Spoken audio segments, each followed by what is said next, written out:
Continuamos estudiando el libro del Zohar, el cual comienza ahora a explicar el capítulo 5 del Génesis.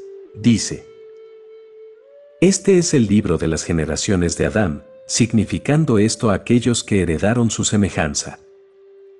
Rabí Isaac dijo: Dios mostró a Adán los rostros de todas las generaciones futuras, de todos los hombres y de todos los reyes que estaban destinados a gobernar sobre Israel. Cuando vio a David, que estaba destinado a morir tan pronto naciera, dijo: Yo le cederé 70 años de mi vida. Y así ocurrió. A esto se refirió David cuando dijo: Pues tú, oh Señor, me has alegrado con tu obra, yo triunfaré en las obras de tus manos, en el Salmo 92:5. En este pasaje las expresiones obras y obras de tus manos se refieren a Adán, que fue hecho por Dios y no por carne y sangre. De ahí que los días de Adán se acortaron en 70 años de los 1000 a que hubiera tenido derecho a vivir. Dios también le mostró los hombres sabios de cada generación. Cuando llegó a Rabí Akivá y vio su gran saber se regocijó, pero cuando vio su martirio fue tristemente condolido. Sin embargo, exclamó: Cuán preciosos son a mis ojos tus camaradas, oh Dios, cuán potentes son los jefes de ellos. En cuanto a la frase "este es el libro", puede entenderse literalmente, es decir, cuando Adán estaba en el jardín de Edén, Dios le envió un libro por mano de Raziel, el ángel encargado de los misterios sagrados. En este libro había inscripciones superiores que contenían la sabiduría sagrada y 72 ramas de sabiduría expuestas con el motivo de mostrar la formación de 670 inscripciones de misterios elevados. En medio del libro había un escrito secreto que explicaba las 1500 llaves que no estaban reveladas ni siquiera a los ángeles santos y que estaban todas cerradas en este libro hasta que llegó a las manos de Adán.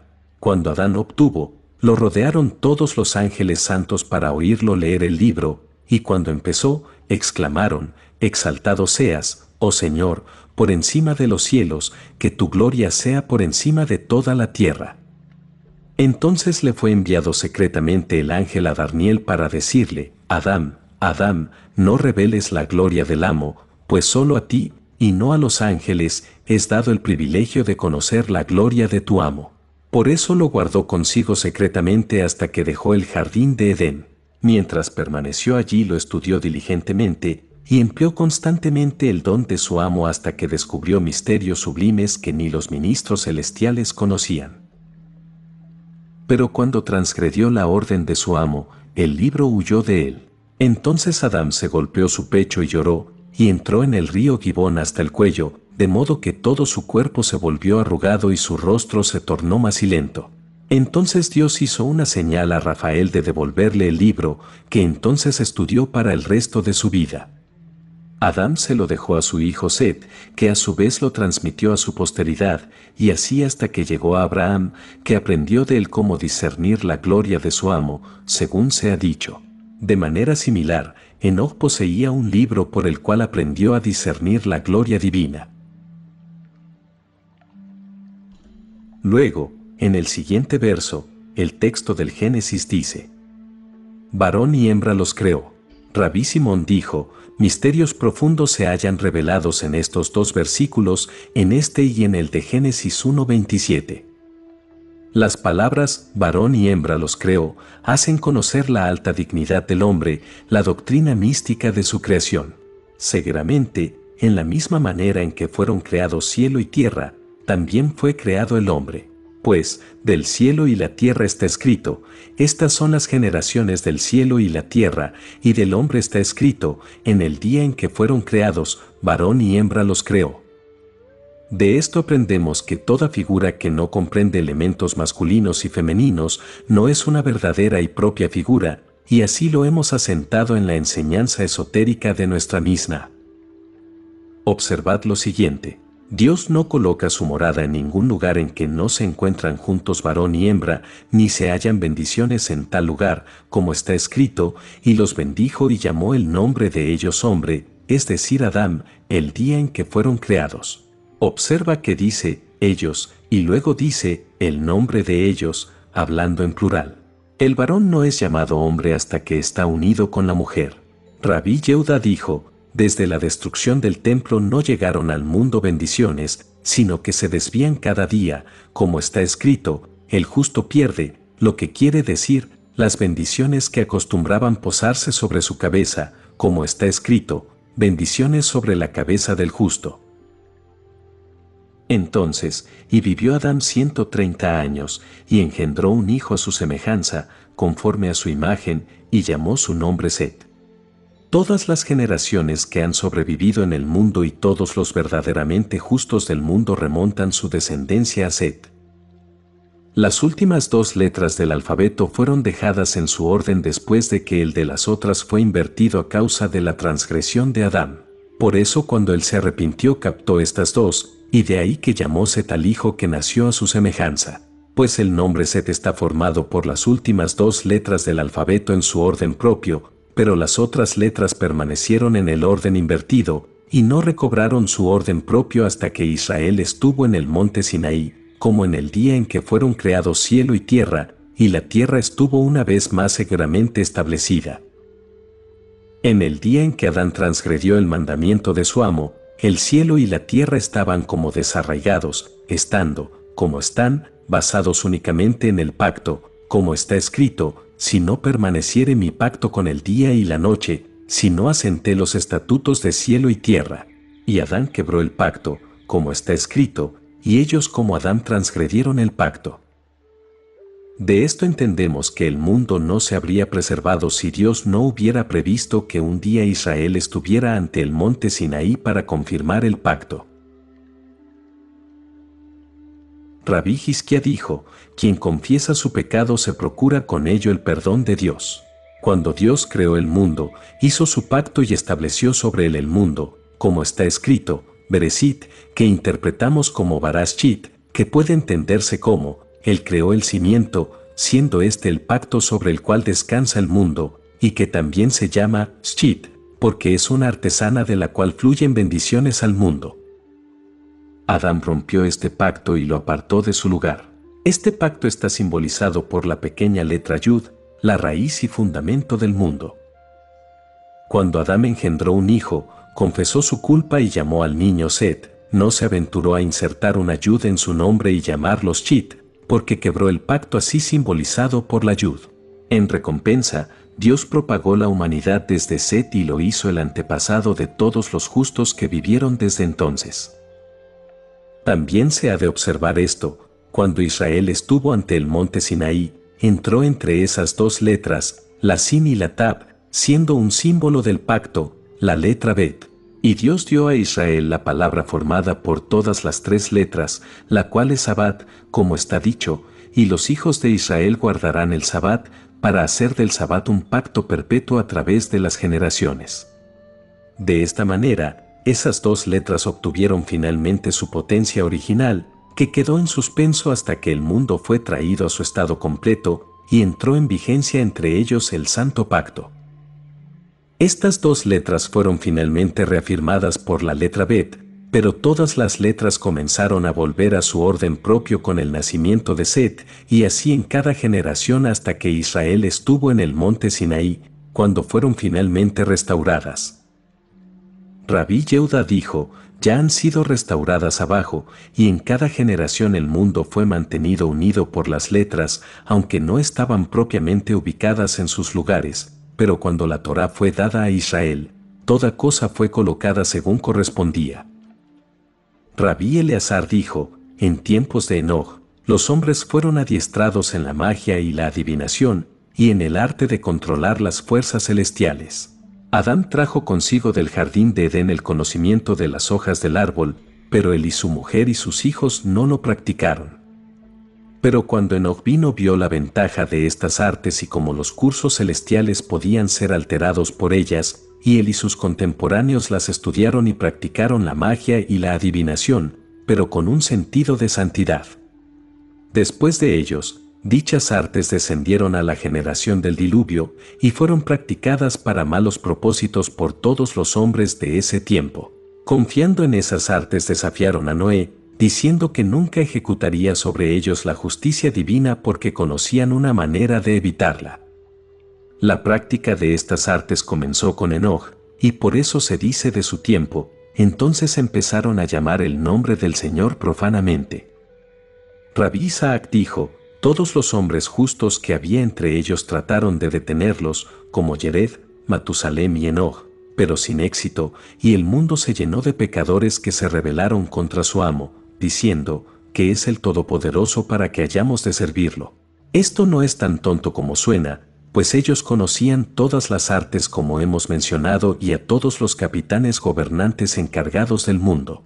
Confiaban en este conocimiento, hasta que Dios hizo que no abusaran más y restauró la tierra a su estado primitivo y la cubrió con agua.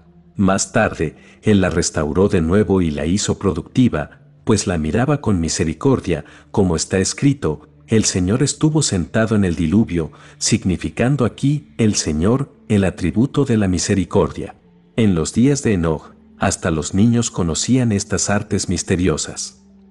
Rabí Yesa dijo, si es así, ¿cómo podían ser tan ciegos y no ver que Dios se proponía traer el diluvio sobre ellos y destruirlos? Rabí Isaac respondió, ellos sabían, pero pensaban que estaban a salvo porque conocían al ángel encargado del fuego y al ángel encargado del agua, y tenían medios de prevenir que ejecutaran juicio sobre ellos. Lo que no sabían era que Dios gobierna el mundo y que el castigo procede de Él.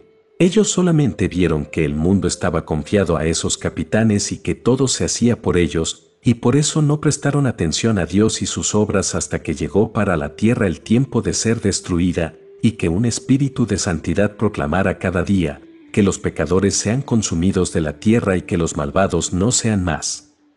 Dios les dio un respiro todo el tiempo en que los hombres justos, Yered, Matusalem y Enoch estaban con vida. Pero cuando ellos partieron del mundo, Dios hizo que el castigo descendiera sobre los pecadores y perecieran, como se dice en Génesis 7:23, y fueron borrados de la tierra. Respecto de Enoch se dice, y Enoch caminaba con Dios, y él no estaba, pues Dios lo había tomado. Rabí Yossi ilustró este versículo con el pasaje, mientras el rey aún estaba a la mesa con su compañía, mi nardo emitió su fragancia. Dijo, este versículo se puede exponer como refiriéndose a los caminos de Dios. Cuando Dios ve que un hombre que adhiere a Él y con el cual Él mora, degenera un día, lo saca del mundo prematuramente, entresacando el olor cuando aún es suave, de ahí que está escrito, mientras el rey estaba con su compañía, mi nardo emitió su perfume. Podemos entender que, el rey, es Dios. La compañía, es el hombre bueno que adhiere a Dios y sigue su camino. El nardo, indica las buenas acciones por las que es sacado del mundo antes de su tiempo. De un caso así dijo el rey Salomón, hay una vanidad hecha sobre la tierra, que hay hombres justos a quienes acontece según la obra de los malvados. Como hay hombres justos a quienes aconteció de acuerdo a la obra de los malvados, es algo que acabamos de explicar. Porque sus acciones son buenas, Dios los saca del mundo antes de su tiempo y antes de que se vuelvan susceptibles de castigo. El resto del versículo que expone Salomón, dice, y hombres malvados a quienes acontezca según la obra de los justos, lo que significa que Dios les da un respiro y sufre con ellos. Así los buenos mueren temprano para que no puedan degenerar, y los malvados viven para que tengan una posibilidad de arrepentirse o para que salga de ellos una progenie virtuosa. Observa, Enoch fue virtuoso, pero Dios vio que degeneraría si continuaba en esa generación, y por eso lo tomó como uno junta lirios, como se dice en Cantar de los Cantares 6:2, a causa de su buen aroma. Cuando el Génesis dice, y no estaba, porque Dios lo había tomado, esto significa que no vivió hasta una alta edad como sus contemporáneos, porque Dios lo tomó antes de su tiempo. Rabí Eleazar dijo, Dios sacó a Enoch de la tierra y lo llevó a los cielos más altos, y allí le presentó tesoros maravillosos, incluyendo 45 místicas combinaciones clave de letras grabadas que emplean los rangos más altos de ángeles. Después, el Génesis dice, y el Señor vio que la maldad del hombre era muy grande en la tierra, y que toda imaginación de los pensamientos de su corazón solo era de continuo mal. Rabí Yehuda citó en conexión con esto el versículo, pues tú eres no un Dios a quien complace la maldad, el mal no estará contigo. De este versículo puede derivar la lección de que si un hombre adhiere a la mala imaginación y la sigue, no solo se contamina con esto, sino que es llevado a más contaminación. Los hombres del tiempo del diluvio cometieron toda suerte de pecados, pero la medida de su culpa no estuvo completa hasta que derramaron su sangre, es decir, su simiente sobre el suelo. Esto lo sabemos del hecho de que la palabra ra, que significa mal, se emplea aquí, y también en el versículo, y el hijo de Yehuda, fue malo, ra, a ojos del Señor. Rabí Yossi preguntó, ¿no es mal lo mismo que maldad? Él dijo, no, un hombre es llamado malvado cuando meramente levanta su mano contra su vecino sin hacerle ningún daño, como está escrito, y dijo al malvado, porque quieres golpear a tu vecino. La forma futura de esta expresión implica que aún no le había hecho nada. Pero solamente es llamado mal quien corrompe su camino y se contamina, y contamina la tierra, y así da fuerza al espíritu impuro que se llama Ra. Uno así nunca entrará en el palacio celestial ni mirará la Sejiná, pues por este pecado la Sejiná es rechazada del mundo. Esto lo sabemos de Jacob, el cual cuando la Sejiná partió de él, concluyó que había alguna mancha ligada a su descendencia, debido a lo cual el espíritu impuro había adquirido fuerza y la luz de la luna había sido deteriorada, pues este pecado contamina el santuario. De ahí la importancia de la pureza sexual del hombre, tanto en actos como en pensamientos. Si por eso la Sejiná partió de Jacob, por lo acontecido con su nieto que derramaba su simiente, cuanto más cierto es que la Sejiná partirá de uno que corrompe su camino y se contamina, dando así poder al espíritu impuro. De ahí que cuando un hombre se contamina, se lo llama Ra. Además, cuando un hombre se contamina, no es favorecido en sueños con la visitación del Santo bendito sea, sino que al contrario, está sujeto en todo momento a las visitas del espíritu que se llama Ra, como está escrito en Proverbios 19:23, el que duerme sin mala pasión, no será visitado por el mal, que es como decir que cuando camina por la senda recta, no será visitado por Ra. De ahí que está dicho de los hombres del diluvio que sus pensamientos solo fueron malos, y el salmista dice, el mal no permanecerá contigo. Los que tal cometen en cuanto a pecados son llamados Ra, y no Rasá. De ahí también que esté escrito, aunque camino por el valle de la sombra de muerte, no temeré el mal, Ra, pues tú eres conmigo. Después el Génesis dice, y se arrepintió el Señor de haber hecho hombre en la tierra, y le pesó en su corazón. Rabí Yossi comenzó una de sus conferencias refiriéndose al versículo siguiente, desdichados vosotros que lleváis tras vuestro la mentira con cuerdas, y que arrastráis tras de vosotros el pecado con correas unidas al carro. Dijo, en este verso de Isaías 5:18, en esta frase, desdicha a vosotros que lleváis tras vuestro la mentira con cuerdas, las palabras que se refieren a la mentira designan a esas clases de hombres que cada día se hacen culpables ante su amo, y a los ojos de los cuales los pecados que cometen parecen ser de muy poca importancia. Por eso la Escritura habla de pequeñas cuerdas porque a esas gentes la mentira les parece un pecado mínimo. El Santo, bendito sea, ejerce su magnanimidad con esas clases de gentes y solamente las golpea cuando se hacen culpables de malas acciones cuya gravedad no puede escapar a sus propios ojos. Sobre este grado de impiedad la Escritura dice, y que arrastráis tras vosotros el pecado por correas unidas al carro. Cuando el Santo bendito sea juzga a los culpables de este mundo, no puede decidirse a exterminarlos, aunque pequen contra él y todos los días provoquen su cólera, siendo esa cólera que él se aleje del mundo. Pero cuando los mira, se arrepiente de la sentencia pronunciada contra ellos, porque son la obra de sus manos. Y entonces, aunque se hace indispensable el castigo de los culpables, el Santo bendito sea se apiadó de su suerte, y la tristeza penetra hasta el fondo de su corazón. Es que se trata de la obra de sus manos, como está escrito, el rey, habiendo entrado en su casa, se acostó sin haber comido, ningún alimento fue servido a su mesa, y tuvo insomnio durante la noche. Y en otra parte está dicho, vio delante suyo gloria y alabanzas, la santidad y la magnificencia brillan en su santo lugar. Observad que la Escritura dice que fue penetrado de tristeza hasta el fondo de su corazón, mostrando con ello que se trata de la esencia divina llamada corazón, y no de esa otra esencia divina que se llama espíritu. Rabí Isaac dijo, las palabras, y Dios se arrepintió de haber hecho al hombre sobre la tierra, tienen la misma significación que las palabras, y Dios se arrepintió del mal que había pronunciado contra su pueblo. Según Rabí Yesa, la interpretación de Rabí Isaac es favorable a los hombres. Según Rabí Hizquía, al contrario, ella es desfavorable. Según Rabí Yesa, Rabí Isaac quiere decir que las palabras de la Escritura significan que Dios se arrepintió de los castigos decretados contra los hombres que son la obra de sus manos. Según Rabí Hizquía, al contrario, Rabí Isaac quiere decir que el Santo bendito sea, se consoló de la pérdida del hombre, aunque sea la obra de su mano, como un hombre que se consuela de la pérdida de un miembro de su familia, es decir, el Santo bendito sea tomó la decisión de hacer desaparecer de este mundo a los culpables.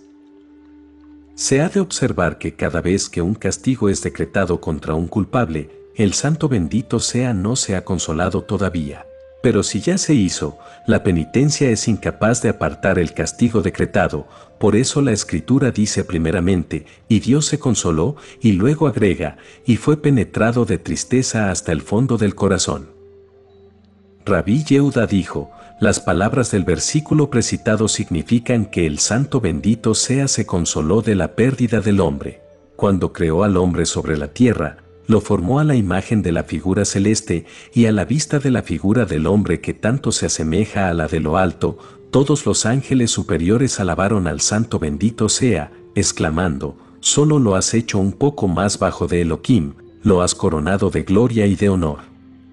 Pero cuando el hombre pecó, el Santo bendito sea se entristeció, porque este pecado ofreció a los ángeles la ocasión de renovar la recriminación que ya habían formulado antes de la creación del hombre.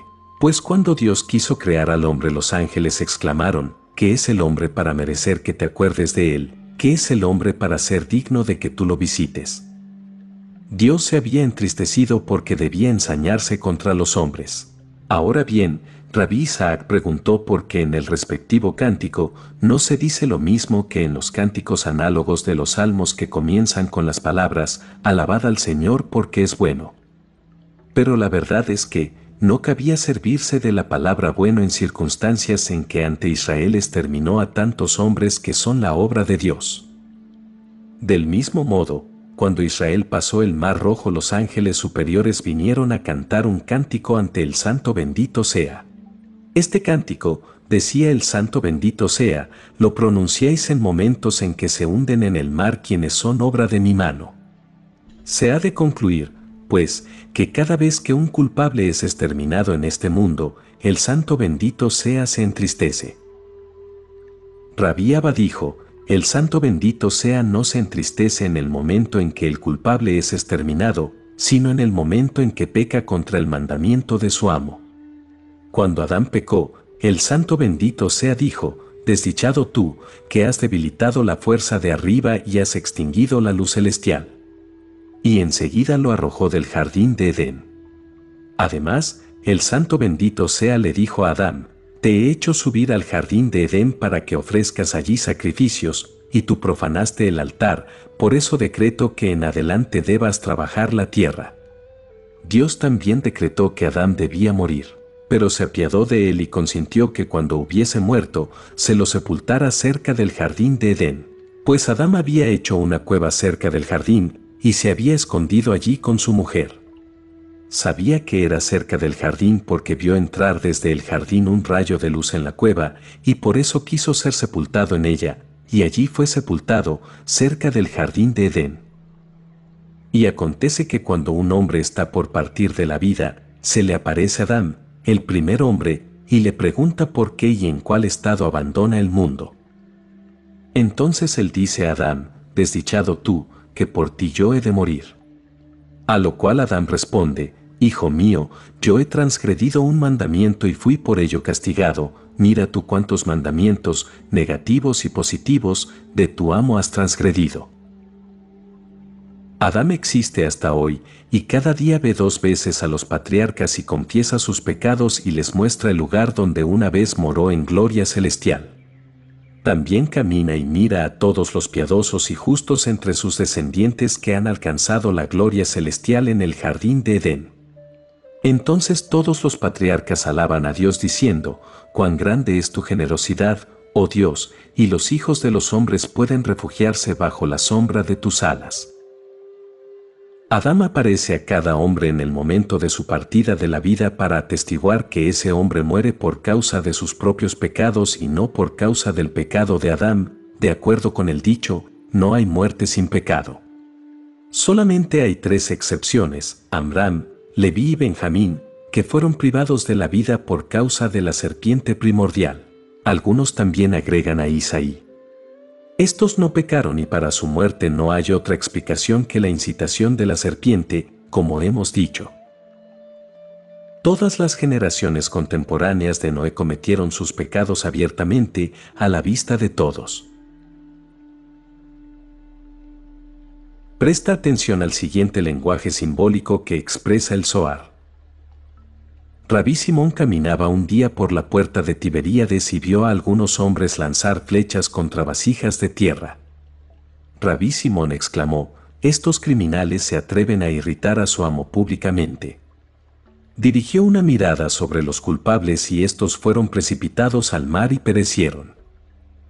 Observad que todo pecado cometido públicamente aleja a la Sejiná de la tierra y hace que ella, la Sejiná, abandone su residencia en este mundo. La generación de la época de Noé cometió sus pecados a la vista de todos y también alejó la Sejiná del mundo. Esto tuvo como consecuencia que el Santo bendito sea, la alejara de sí, en conformidad con la máxima: aparta la escoria de la plata, y habrá una vasija para lo más fino. Aparta al malvado de delante del rey, y su trono será establecido en justicia. El Zohar retoma ahora lo dicho al inicio del capítulo 6. Y dijo el Señor: «No contenderá mi espíritu con el hombre para siempre, porque ciertamente él es carne». Rabí Eleazar dijo: «Observad que cuando el Santo bendito sea creó el mundo, lo hizo de tal manera que fuese servido por el mundo de arriba.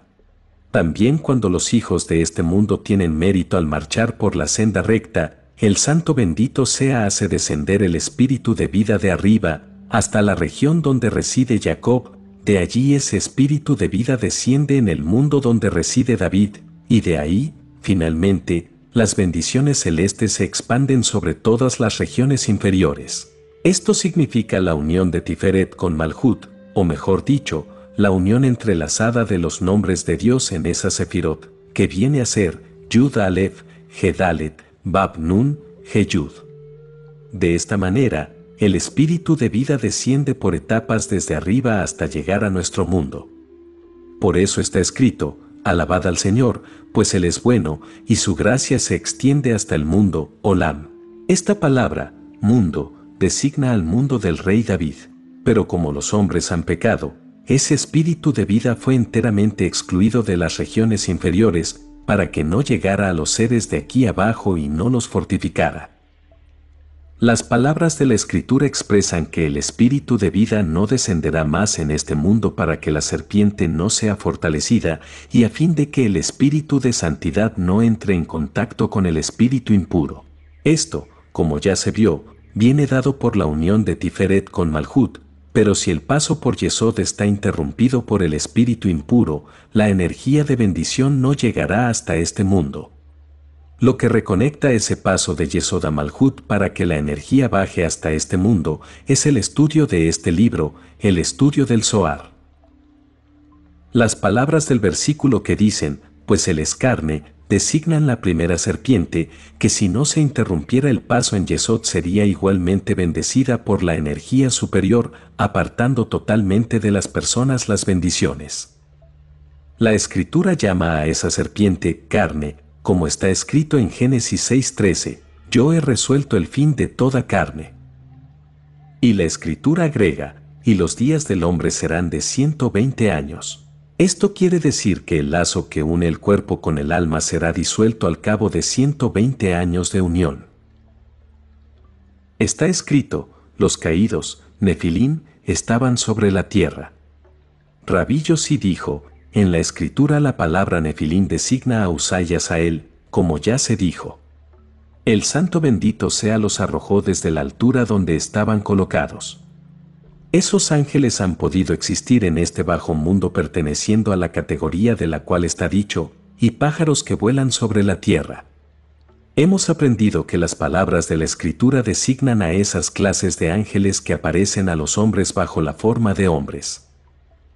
En cuanto a la pregunta de cómo estos ángeles pueden transformarse, responderemos, hemos aprendido que estos ángeles pueden transformarse de diversas maneras y que en el momento de descender aquí abajo son materializados, tomando cuerpos, y así aparecen a los hombres. Uzá y Asael, que se han rebelado contra el cielo, fueron precipitados abajo por el santo bendito sea, tomaron cuerpos sobre la tierra y no pudieron despojarse de ellos.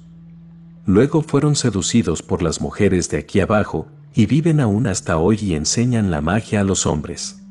Tal es el sentido de la palabra Nefilim, los cuales también son llamados hijos de Dios. Y el Señor dijo, yo destruiré de sobre la tierra al hombre que he creado. Rabí Yossi disertó entonces citando este versículo, pues mis pensamientos no son vuestros pensamientos, y mis caminos no son vuestros caminos, dice el Señor. Dijo Rabí Yossi, cuando un hombre quiere vengarse en otro, guarda silencio y no dice nada por temor a que el otro descubra su intención y escape de él. Dios no procede así. Él no teme a aquellos a quienes quiere castigar, pues nadie puede esconderse de él, ni oponerse a sus decisiones.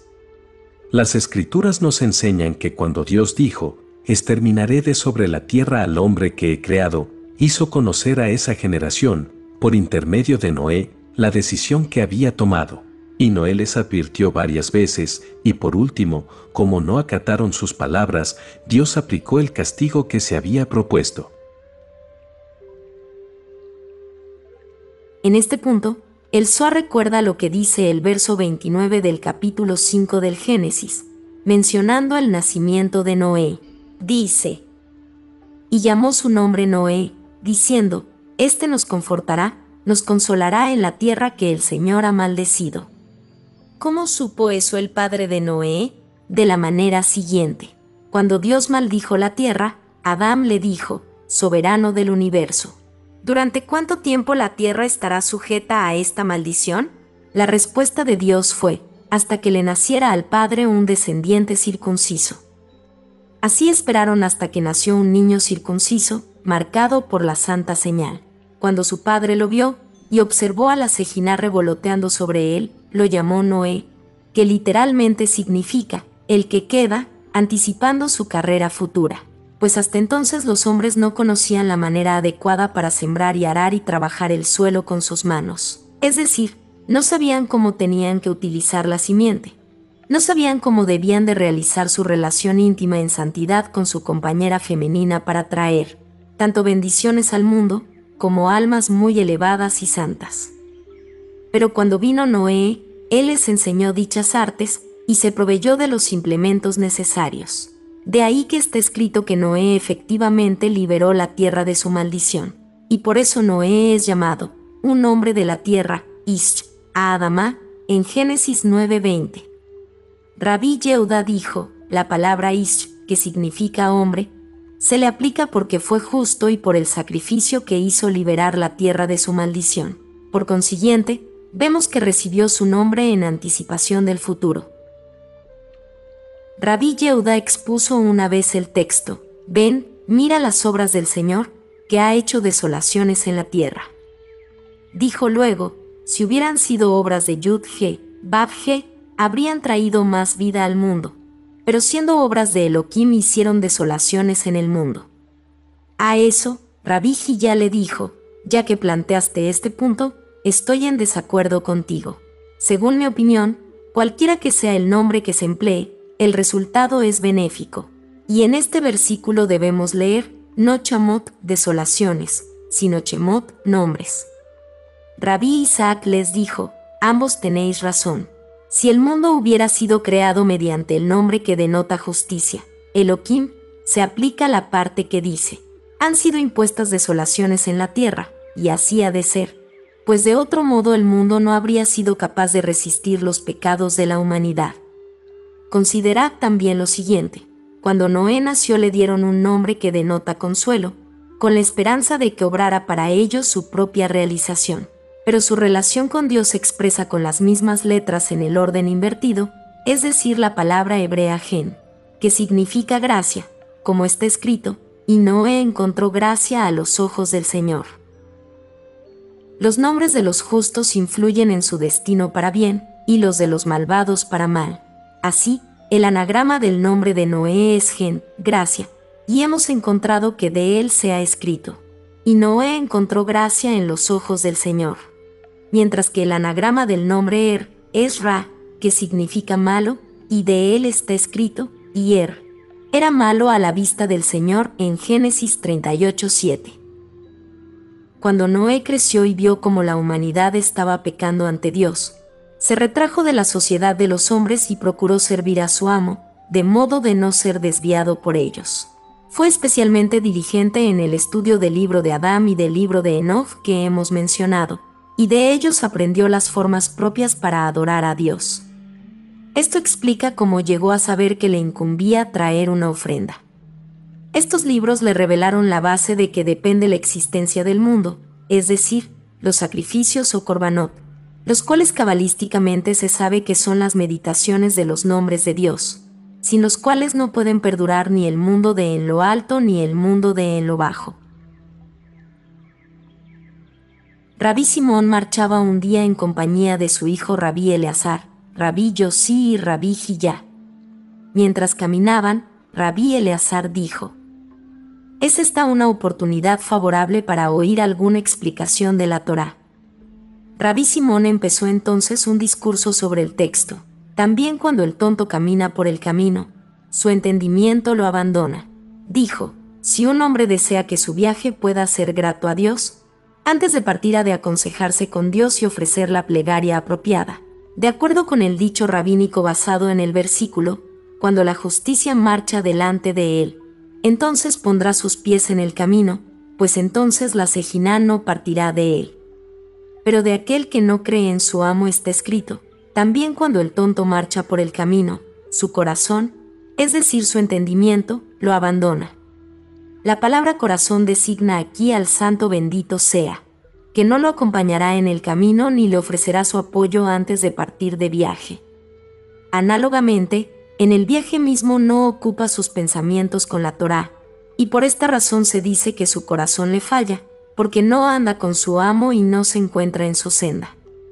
Además, él dice de todo que es tonto, es decir, cuando no oye una palabra de doctrina verdadera dice que es tonto prestarle atención, como el hombre que fue preguntado acerca de la señal del pacto impresa en la carne, y contestó que no era artículo de fe, a lo cual Rabí Lleva, el anciano, lo miró con dureza y lo convirtió en un montón de huesos. Por eso nosotros, en este viaje que hacemos con el apoyo del Todopoderoso, hemos de comentar algún punto de la Torá.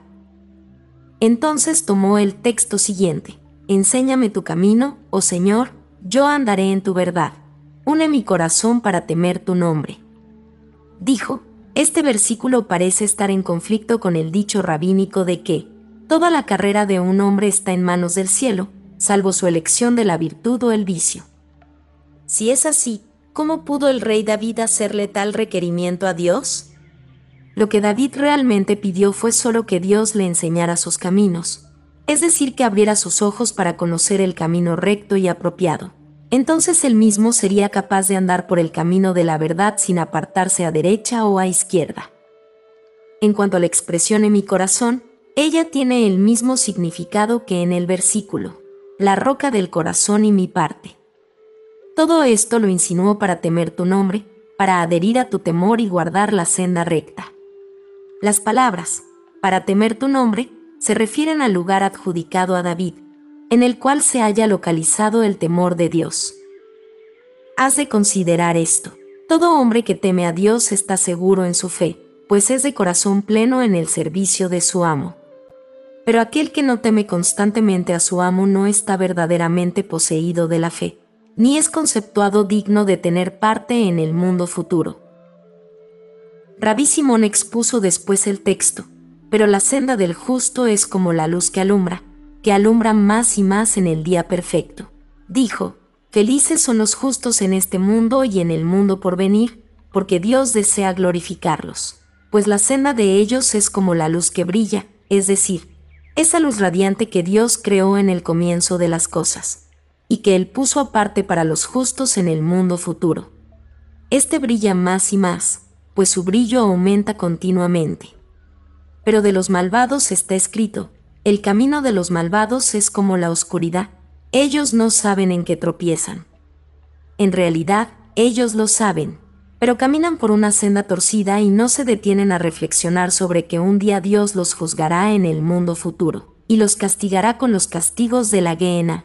Entonces se lamentarán cada día diciendo, pobres de nosotros que no inclinamos nuestros oídos para escuchar.